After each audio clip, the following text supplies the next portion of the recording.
Ireland, 1324. The Bishop of Ossory, Richard Ledrede, condemns his diocese as a hotbed of devil worshippers.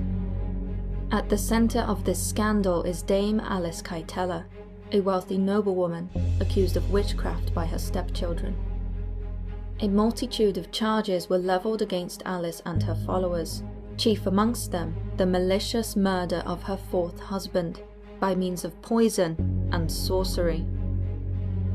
In addition, she was accused of holding secret nocturnal meetings in churches to perform black magic, including the brewing of love potions, of mutilating live animals at crossroads as offerings to demons, and of engaging in sexual intercourse with her demonic familiar.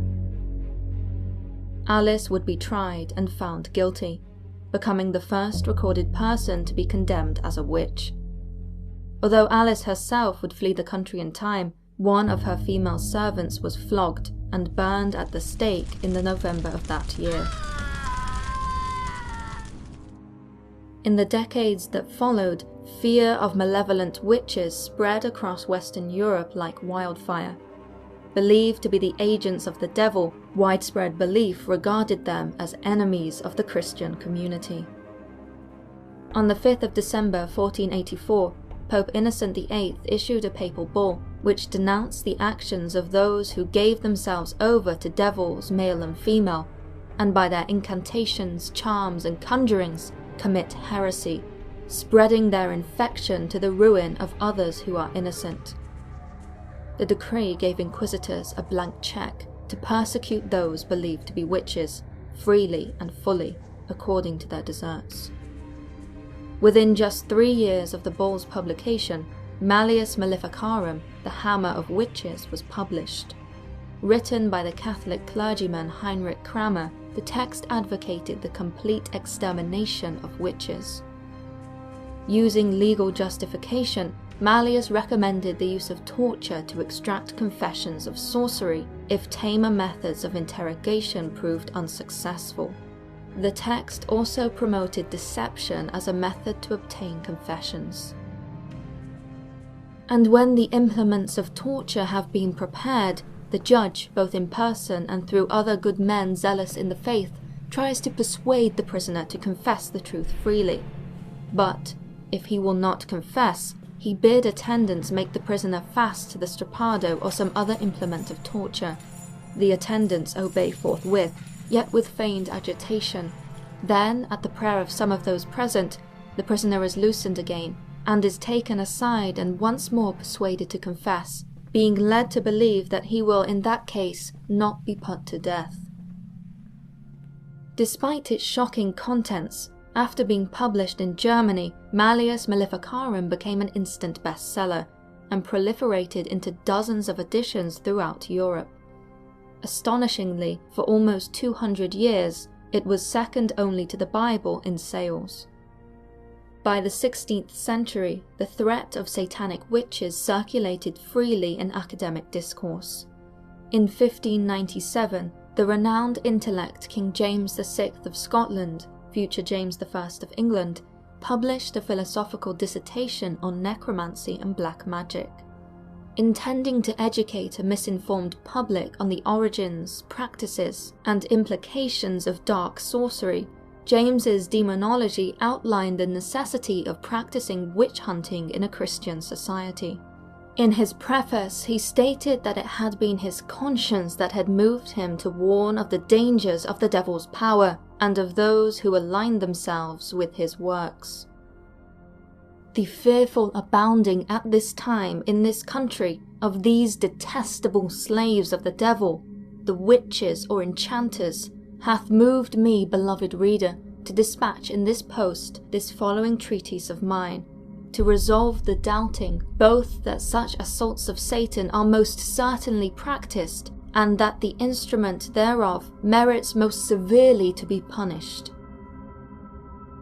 And certainly, on the ground, people were not only believing the threat of witches, but were acting upon the recommendations of authors such as King James and Heinrich Kramer. Often referred to as the Burning Times, the period between 1580 and 1662 saw a peak in the number of people being burned as witches in continental Europe and Scotland. For England and its colonies in North America, death by hanging was the choice method of execution for those found guilty of witchcraft. Evidence of the increasing acceptance of the threat of witches can be found in the career of Matthew Hopkins, the self-styled Witchfinder General. Although only active between 1644 and 1647, some have claimed that Hopkins and his associates were responsible for more people being hanged for witchcraft in England than in the previous 100 years. Approximations place the death toll at around 300. Hopkins was also responsible for the discovery of Witches, a handbook which took much inspiration from the demonology of King James. Although torture was illegal in England at this time, Hopkins, like Cranmer before him, advocated severe methods of interrogation and was known to have used sleep deprivation in order to extract confessions. This, however, was one of the Witchfinder's kinder methods. Cutting into the skin with a blunt knife to see whether the accused would bleed, as well as the infamous method of tying a woman to a chair and throwing her into water, were both commonly used by Hopkins. The swimming test was based on the idea that, as witches had renounced their baptism, water would reject them. Those who floated were witches. Those who drowned were innocent. Such methods outlined in The Discovery of Witches would become popular in the English colonies in the decades which followed. Although there was no average witch, most of those found guilty would be poor and elderly. Approximately 75% were women. Indeed, on the 11th of July 1629, on the Franco-German border not far from the city of Strasbourg, an elderly woman was arrested, accused of child murder and witchcraft. It was her grandson who the old woman was accused of killing by poisoning his soup. Despite being tortured numerous times, the unfortunate woman never confessed to murderous witchcraft. Regardless, the suspicions of the court were strong. Although her eventual fate is lost to the records of history, it is highly likely that she was executed as a witch. Such was the violent destiny of many in this period. Whilst men were convicted as witches, women were more likely to find themselves strapped to a burning stake or caught in the hangman's noose. Alongside literature on the increasing threat of sorcery, discourses on the depraved state of women were in circulation. Published posthumously in 1618, the University of Cambridge theologian William Perkins's discourse on the damned art of witchcraft stated that the woman, being the weaker sex, is sooner entangled by the devil's illusions with this damnable art than the man. Another tract, by a different author, debated that women must spring from the devil, for their heads, hands, hearts, minds, and souls are evil. Undoubtedly, the charges levelled against those accused of being witches are almost impossible to verify. Who is to say whether or not Alice Keitella sacrificed animals at Irish crossroads, or if an unfortunate grandmother was responsible for the malignant poisoning of a grandchild. All that is certain is that people believed in what they were doing. Indeed, many suspected witches were killed outside of the scrutiny of law at the hands of crowds. Such lynchings were not the result of a lust for personal vengeance, quite the opposite. Mob justice sought to serve and protect the public.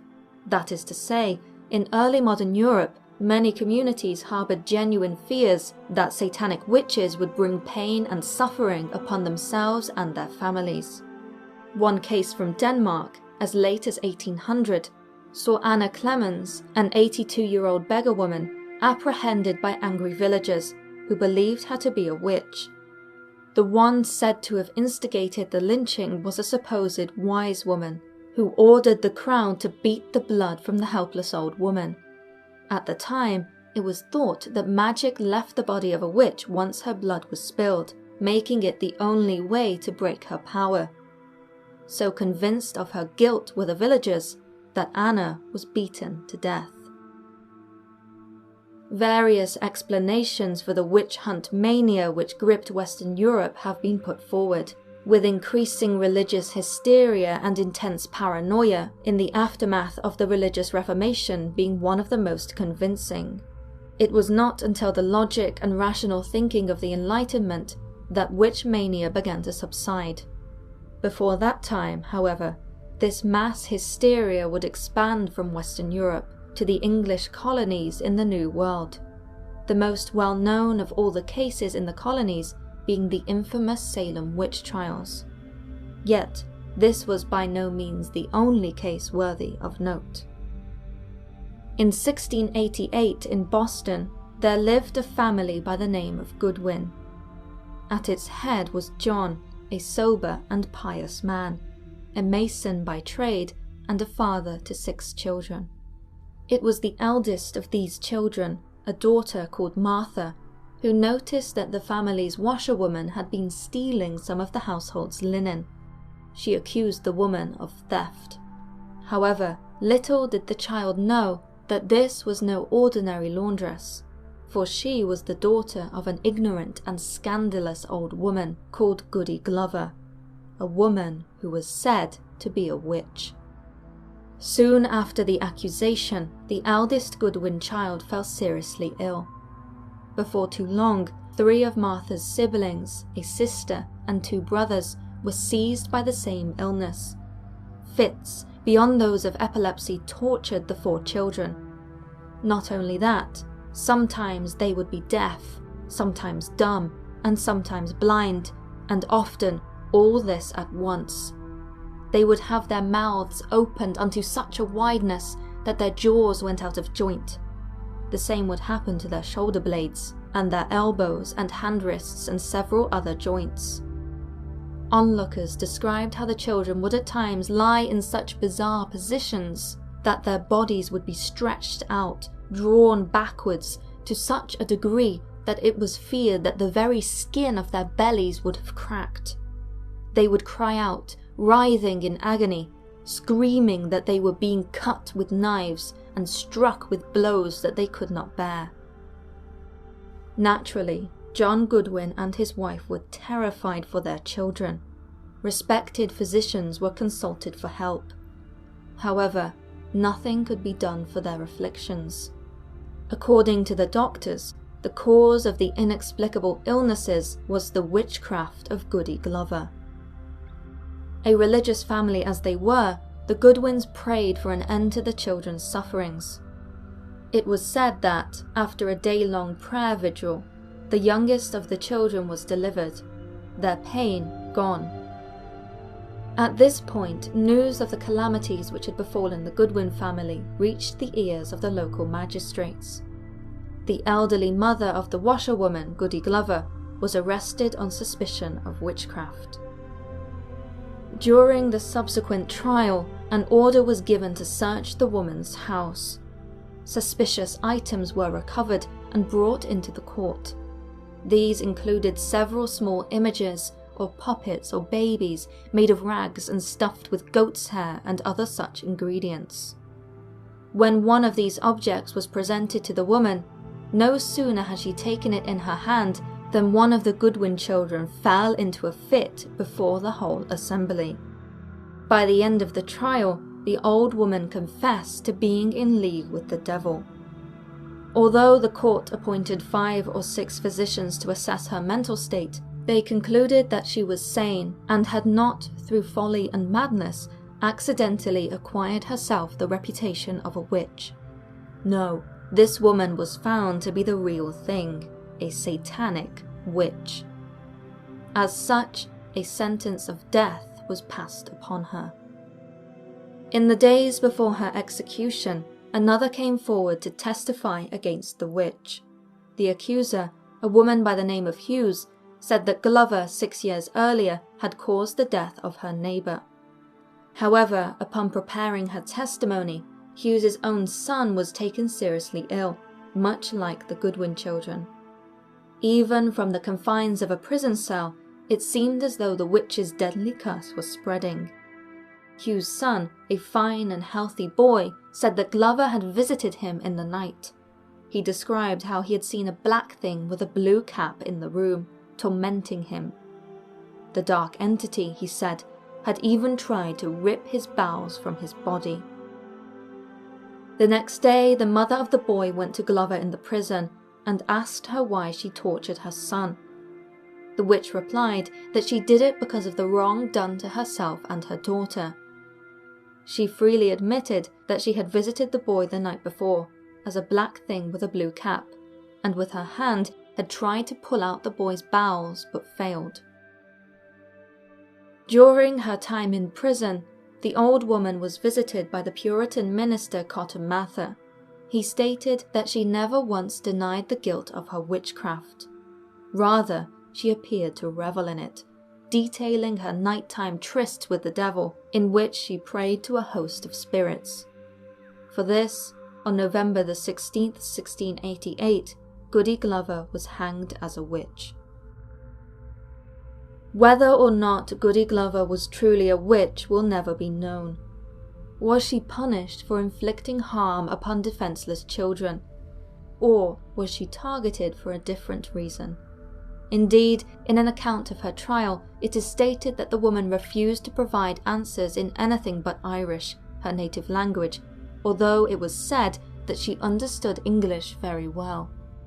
Not only that, but Glover was a Roman Catholic in a staunchly Puritan Protestant environment. The host of spirits which Glover said she prayed to could very well have been saints. Similarly, the dolls found in her home, believed to have been used for witchcraft by the court, might actually have been crude representations of Catholic saints. So, was this woman killed because she was a witch?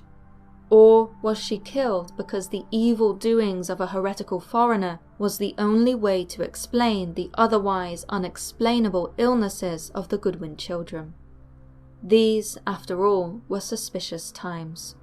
Prejudice of the Puritan mass against the Catholic minority was common. Arguably, it was all too easy to explain one's problems away as the fault of a suspicious outsider. As such, many now consider Goody Glover a Catholic martyr.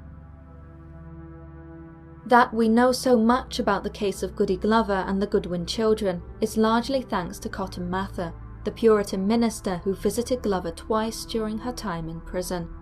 He even took one of the Goodwin children home with him in order to observe and record their affliction.